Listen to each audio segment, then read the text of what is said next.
بسم الله والصلاة والسلام على رسول الله. تعالوا بقى نعمل مع بعض احلى مشروب.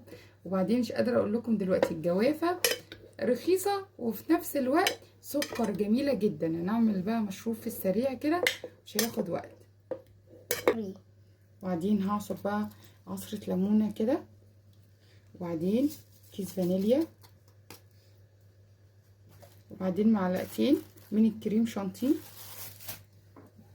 وسكر ولبن، ونضرب بقى كل المكونات دي في بعض.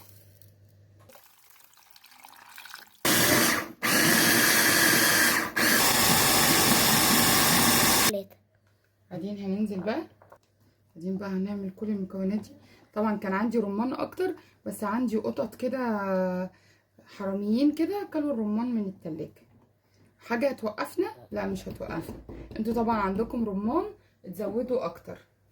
دي نعمله احلى مشروب بقى، جامد جامد بجد.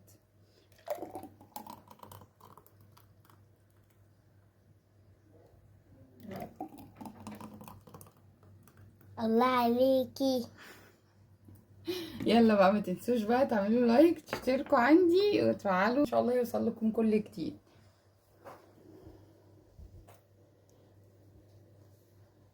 عايزه اقول لكم كمان ان الرمان مفيد جدا وولادنا كلهم بيحبوه، وكمان الجوافه موجوده دلوقتي والرمان والعصير طبعا مع بعض. يا جماعه جربوه خطير.